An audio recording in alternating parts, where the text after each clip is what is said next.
Hello students, my name is Shalvi Rastogi and आज हम एक नया टॉपिक पढ़ेंगे। इससे पहले वाली वीडियो में हम लोगों ने डिस्कस किया था कि एसेक्सुअल रिप्रोडक्शन जो होते हैं वो कितने टाइप्स के होते हैं एंड एसेक्सुअल रिप्रोडक्शन जिन टाइप्स के होते हैं उनमें वो कैसे न्यू जनरेशन को या न्यू ऑर्गेनिज्म को रिप्रोड्यूस करते हैं। तो उसमें हम लोगों ने पढ़ा था फिजन के बारे में, जिसमें बाइनरी और मल्टीपल फिजन होता है, और बडिंग के बारे में हम लोगों ने पढ़ा था उसमें। आज हम लोग पढ़ते हैं कि स्पोर फॉर्मेशन क्या होता है, रीजनरेशन क्या होता है और फ्रैगमेंटेशन क्या होता है। सो ये तीनों चीज़ें हम बहुत ही आसानी से पढ़ेंगे और देखेंगे कि कैसे इनमें ऑर्गेनिजम्स जो होते हैं वो रिप्रोड्यूस करते हैं और नए ऑर्गेनिजम्स बनाते हैं। तो चलिए स्टार्ट करते हैं। सबसे पहले हम बात करते हैं स्पोर फॉर्मेशन की। जो स्पोर फॉर्मेशन होता है वो बहुत ही इजी है। इसमें नाम से ही समझ में आ रहा है कि छोटे छोटे स्पोर्स बनेंगे। तो जो स्पोर्स बनेंगे वो बहुत माइन्यूट होंगे और एक सिस्ट के अंदर होंगे। सिस्ट जो है, मैंने आपको पहले भी बताया था कि एक प्रोटेक्टिव वॉल होती है, उसके अंदर ये ढेर सारे स्पोर्स होंगे और वो स्पोर्स जब बर्स्ट होंगे, जब उनकी प्रोटेक्टिव वॉल का ब्रेकडाउन होगा, तो जब ये स्पोर्स बर्स्ट होंगे तो ये स्पोर्स जहाँ जहाँ जाकर के रुकेंगे या ठहरेंगे इनकी एजेंट्स के थ्रू, तो वहाँ वहाँ इनका रिप्रोडक्शन होगा और न्यू ऑर्गेनिजम्स का फॉर्मेशन होगा। तो सबसे पहले हम लोग इसकी डेफिनेशन लिख लेते हैं। डेफिनेशन कुछ इस तरीके से है कि पहले मैंने लिखा स्पोर फॉर्मेशन, नाम से ही समझ में आ रहा है कि स्पोर्स फॉर्म होंगे। सबसे पहले हम इनकी डेफिनेशन लिख लेते हैं। इसकी डेफिनेशन में सबसे पहले हम जानते हैं कि ये एसेक्सुअल रिप्रोडक्शन का एक मेथड होता है और इसमें सबसे ज्यादा जो बनते हैं वो होते हैं स्पोर्स। ये स्पोर्स बनते हैं और इन स्पोर्स का ही फंक्शन होता है इस पूरे टॉपिक में। तो सबसे पहले हम देखते हैं इन स्पोर फॉर्मेशन जो पेरेंट प्लांट होते हैं, the parent plants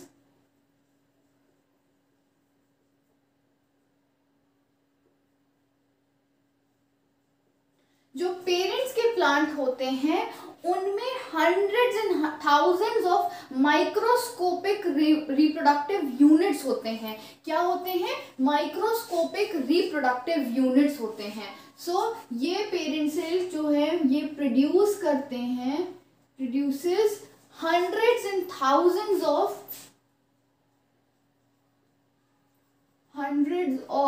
microscopic reproductive units भी कह सकते हैं, या हम माइक्रोस्कोपिक रिप्रोडक्टिव सेल्स भी कह सकते हैं उनको। हंड्रेड्स ऑफ रिप्रोडक्टिव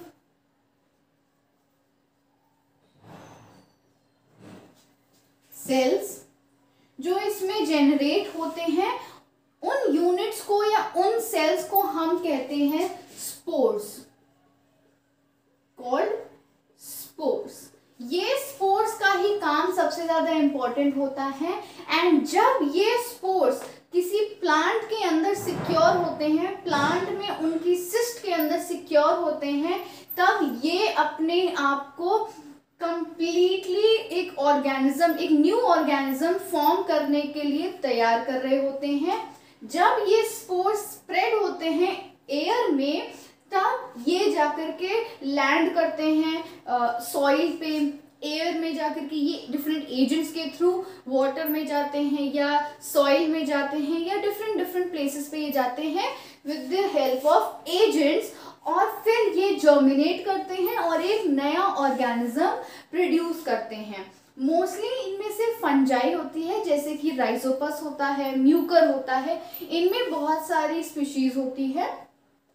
तो बेसिकली ये जो प्लांट पेरेंट होते हैं, पेरेंट के प्लांट्स होते हैं, ये hundreds and thousands of reproductive cells को प्रोड्यूस करते हैं जिनको हम स्पोर्स कहते हैं। और वो स्पोर्स एक प्लांट में कुछ इस तरीके से होते हैं। ये एक पूरा स्ट्रक्चर है, इसमें hundreds and thousands of spores होते हैं जो सिक्योरली कंप्लीटली बैठे रहते हैं। एंड जब इसकी वॉल का ब्रेकडाउन होता है तो ये पूरे इसमें से निकल जाते हैं और एजेंट्स के थ्रू ये डिफरेंट प्लेसेस पे जाते हैं, रिप्रोड्यूस करते हैं और न्यू ऑर्गेनिजम्स का फॉर्मेशन करते हैं। इनका बेस्ट एग्जाम्पल जैसे है, इनका जो बेस्ट एग्जाम्पल है वो है राइजोपस, म्यूकर। ये ऐसे एग्जाम्पल्स हैं जो इसमें बेस्ट सूटेबल हैं। या ब्रेड मोल्ड, ब्रेड मोल्ड में भी ये बहुत ज्यादा देखे गए हैं। ये इसके एग्जाम्पल्स हैं। और कुछ इस तरीके से स्पोर्स का फॉर्मेशन होता है और जब स्पोर्स का फॉर्मेशन हो जाता है तो ये इनकी सिस्ट, इनकी वॉल ब्रेक डाउन हो जाती है, जिसमें से ये सारे स्पोर्स जो हैं वो बाहर आ जाते हैं और डिफरेंट एजेंट्स के थ्रू ये रिप्रोड्यूस करते हैं एंड नया ऑर्गेनिज्म बनाते हैं। तो ये जो पूरा प्रोसेस है इसको हम स्पोर फॉर्मेशन कहते हैं। इसमें बेसिकली फर्न्स, मॉसेस, इन सारी चीज़ों का रिप्रोडक्शन इनकी ही मेथड से होता है। अब ब्रेड मोल्ड या राइजोपस जो होता है वो कैसे इसमें रिप्रोड्यूस करता है हम ये देखते हैं। तो सबसे पहले कुछ ये डायग्राम ही इसी तरीके का डायग्राम होता है ब्रेड मोल्ड में। यही मोल्ड आता है जिसमें स्मॉल पोर्स होते हैं।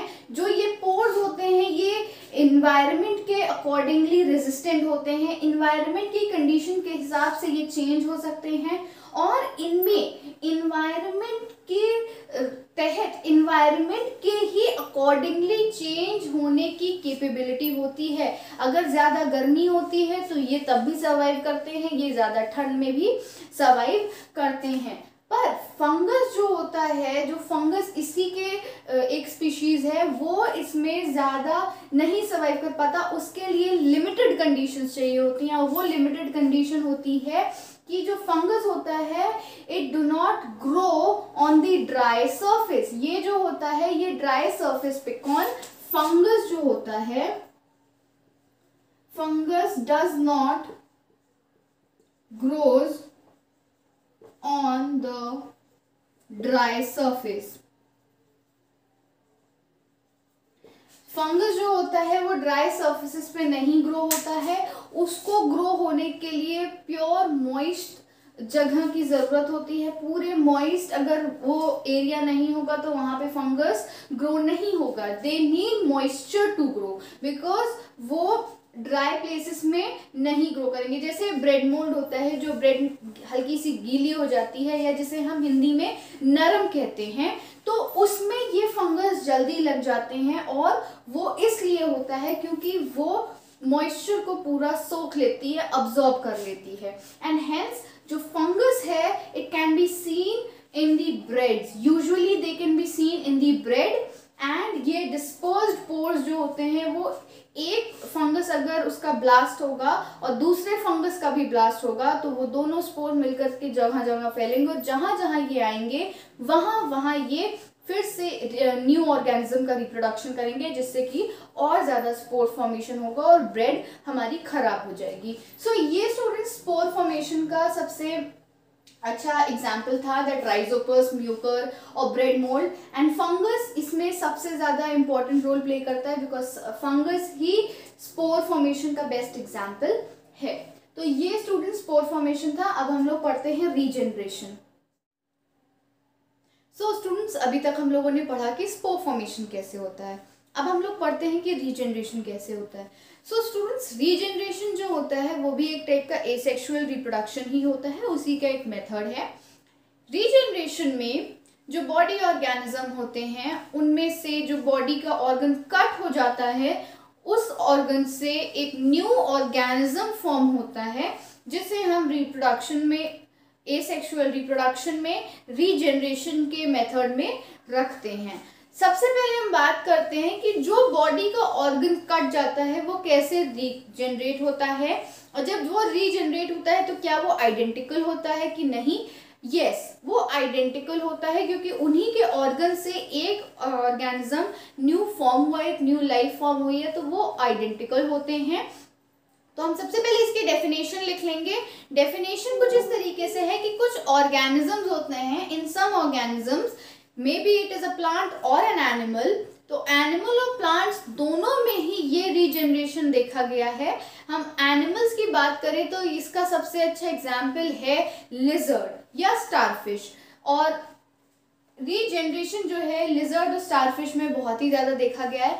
सबसे पहले आते हैं कि डेफिनेशन क्या है, कि कुछ ऑर्गेनिजम्स होते हैं जैसे कि प्लांट्स और एनिमल्स में जब इनके बॉडी पार्ट्स कट ऑफ हो जाते हैं, तब इनके जो कट ऑफ बॉडी पार्ट होते हैं उसमें से एक न्यू ऑर्गेनिज्म ग्रो करता है और उसे हम रीजनरेशन में कहते हैं।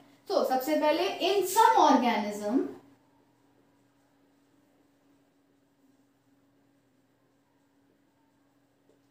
plants and animals,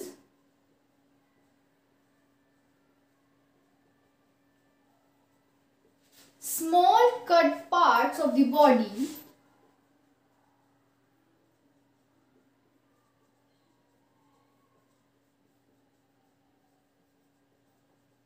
जो स्मॉल कट पार्ट्स होते हैं बॉडी के, ग्रोज, जो ग्रो करते हैं to form a new whole organism, to form, grows to form a whole new organism,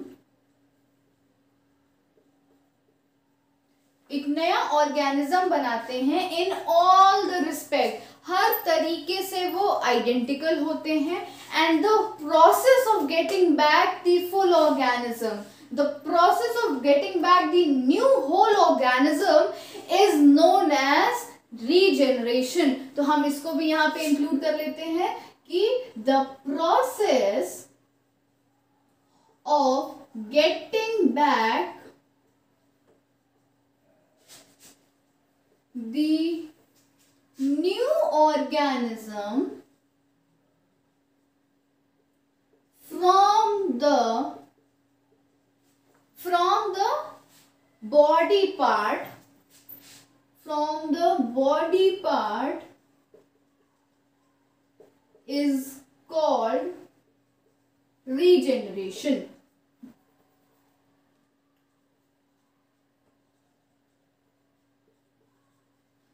ये जो रीजनरेशन होता है ये बहुत ही सिंपल है। इसमें कुछ ऑर्गेनिज्म जैसे कि प्लांट्स एंड एनिमल्स होते हैं, जब उनका बॉडी का पार्ट कट ऑफ हो जाता है तो उस बॉडी के पार्ट से एक न्यू होल ऑर्गेनिज्म का जन्म होता है, वो रिप्रोड्यूस करते हैं। And the process of getting back the new life, the new organism और the new species from the body part, from the same body part जो पहले कट ऑफ हो गया था, तो उसको हम रीजनरेशन कहते हैं। ओके, सो ये सबसे ज्यादा ये सिंपल एनिमल्स में देखा गया है, लाइक हाइड्रा, प्लेनेरिया, इनमें ये रिप्रोडक्शन जो होते हैं वो होते हैं। प्लेनेरिया जो होता है वो एक फ्लैट वर्म होता है जो कि फ्रेश वाटर पॉन्ड्स में या फ्रेश वाटर लेक्स में पाया जाता है और उसमें रीजनरेशन होता है। जब प्लेनेरिया नंबर ऑफ पीसेस में कट ऑफ हो जाता है तो हर एक पीस से एक नया प्लेनेरिया का जन्म होता है, रिप्रोड्यूस होता है। मैं डायग्रामेटिक वे में शो कर दे रही हूं आपको। This is a planaria. Okay, so ये एक प्लेनेरिया है, इसको ये 3 पार्ट्स में डिवाइड हो गया, तो ये जो है ये एक 3 पार्ट्स में हो गया, तो ये अपने आप को फिर से रिप्रोड्यूस करेगा एंड ये 3 प्लेनेरिया बन गए। ये भी बीच से जब कट ऑफ हो जाएगा तो ये भी आगे प्लेनेरिया और भी ज्यादा आगे कट ऑफ हो गए और एक होल न्यू ऑर्गेनिज्म बना लिया।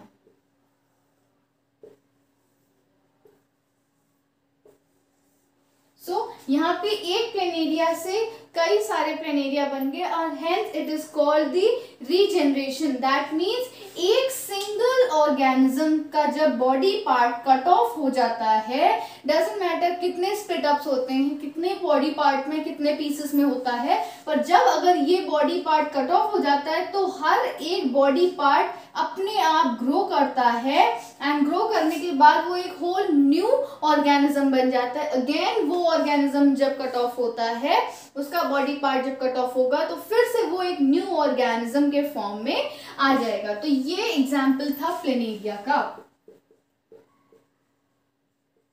ये एग्जाम्पल प्लेनेरिया का था जो कि रीजनरेशन में आता है। अब हम पढ़ते हैं फ्रैगमेंटेशन। सो स्टूडेंट्स, अभी तक हम लोगों ने पढ़ा कि स्पोर फॉर्मेशन क्या होता है एंड रीजनरेशन क्या होता है। अब हम लोग पढ़ते हैं कि फ्रैगमेंटेशन क्या होता है। रीजनरेशन से थोड़ा सा सिमिलर होता है फ्रैगमेंटेशन भी। फ्रैगमेंटेशन एक एसेक्सुअल रिप्रोडक्शन का ही मेथड होता है जिसमें जो बॉडी होती है वो डिफरेंट फ्रैगमेंट्स में कट ऑफ हो जाती है और वो फ्रैगमेंट्स फिर से ग्रो करने लग जाते हैं to form a new body organism. तो सबसे पहले डेफिनेशन लिख लेते हैं इसकी।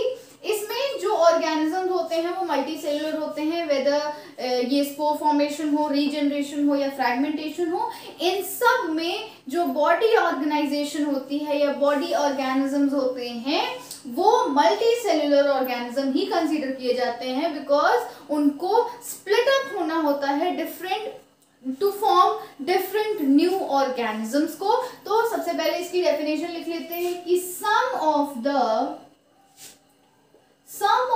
मल्टी सेल्यूलर, जो मल्टी सेल्यूलर होते हैं ऑर्गेनिजम्स,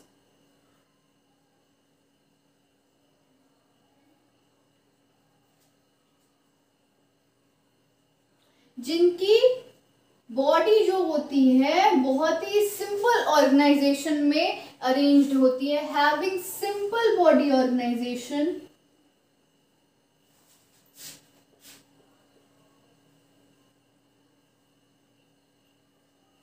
जिनकी बॉडी जो होती है वो बहुत ही सिंपल ऑर्गेनाइजेशन होती है, they can break up easily और स्प्लिट अप इजिली, या हम उनको डिवाइड करना भी कह सकते हैं। सो जिनकी बॉडी सिंपल होती है, जिनका बॉडी ऑर्गेनाइजेशन का मतलब होता है कि जिस तरीके से उनकी बॉडी अरेंज होती है डिफरेंट सेगमेंट्स में या फ्रैगमेंट्स में, तो उसको हम बॉडी ऑर्गेनाइजेशन कहते हैं। तो यहाँ पे जो जिनकी बॉडी बहुत ही सिंपल होती है, फ्रैगमेंट्स में होती है, जिसमें हम डिटेक्ट कर सकते हैं कि ये एक वन फ्रैगमेंट है, दूसरा फ्रैगमेंट, ये तीसरा फ्रैगमेंट, तो उनको हम सिंपल बॉडी ऑर्गेनाइजेशन के अंदर इंक्लूड करते हैं। तो इनकी जो बॉडी है वो सिंपल होती है and can break up easily, ये बहुत ही आसानी से टूट जाते हैं इनटू स्मॉलर पीसेस,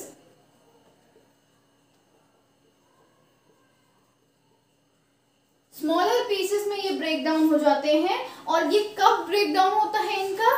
जब ये मेच्योर हो जाते हैं। सो हम यहाँ लिख देंगे ऑन मेच्योरिंग, जब ये मेच्योर हो जाते हैं तो ये सिंपली ब्रेक डाउन हो जाता है into different smaller pieces, and फिर जब ये प्योरली जब ब्रेक हो जाते हैं, अपनी बॉडी से एकदम अलग हो जाते हैं, तब ये जो फ्रैगमेंट्स टूटते हैं ये वापस से ग्रो होने लगते हैं। देन हम लिखेंगे दीज फ्रैगमेंट्स, जो फ्रैगमेंट्स टूटे हैं, जो फ्रैगमेंट्स टूट गए हैं उनके बारे में हम यहाँ बात कर रहे हैं। तो दीज फ्रैगमेंट्स देन ग्रो,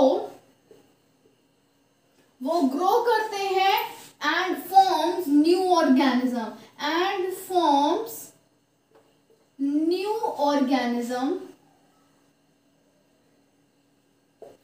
उनको हम फ्रैगमेंटेशन कहते हैं, आर कॉल्ड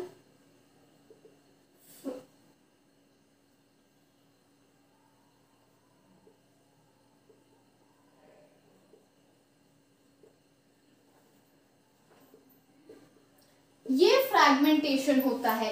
मतलब सिंपल है कि जो मल्टी सेल्यूलर ऑर्गेनिजम्स होते हैं उनमें सिंपल बॉडी ऑर्गेनाइजेशन होती है and they can break down easily into smaller pieces, और वो जो स्मॉलर पीसेस होते हैं वो तभी ब्रेक डाउन होंगे जब जो पेरेंट ऑर्गेनिज्म है वो मिच्योर होगा। जब वो मिच्योर होता है तो उसके फ्रैगमेंट्स टूट जाते हैं और वो फ्रैगमेंट्स आगे जाकर के फिर से ग्रो करते हैं और फ्रैगमेंटेशन की जो परफॉर्मेंस होती है वो प्ले करते हैं, रोल प्ले करते हैं। मैं डायग्राम के बेसिस पे आपको समझा देती हूँ। ये एक फ्रैगमेंट है, ये एक पूरा ऑर्गेनिज्म है जो कुछ इस तरीके से दिखता है।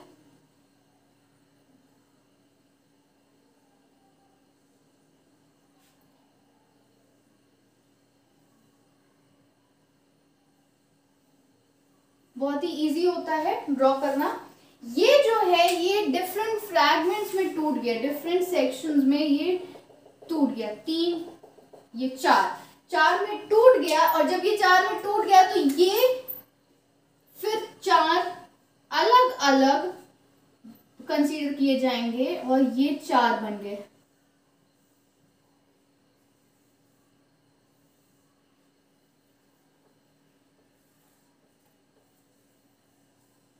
ये 4 बन गए, और उसी तरीके से सेम जैसे इनके पेरेंट ऑर्गेनिज्म थे उसी तरीके से ये भी रहेंगे, कोई डिफरेंस नहीं होगा इनमें।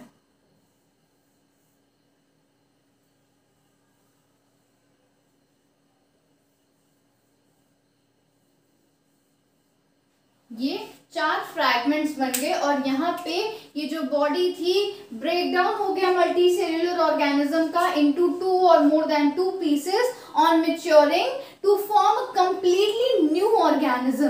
कंप्लीटली न्यू ऑर्गेनिज्म फॉर्म हो गए and hence it is called the fragmentation. And इसका एग्जाम्पल जो है, ये जो डायग्राम मैंने बनाया है ये स्पाइरोगायरा है।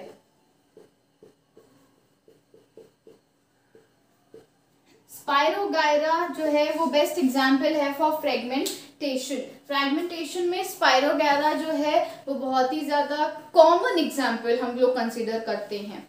सो आई होप आपको ये टॉपिक समझ में आए हों। अगर आपको कोई भी डाउट है तो आप नीचे कमेंट लिख सकते हैं और अपना डाउट क्लियर कर सकते हैं। Thank you so much.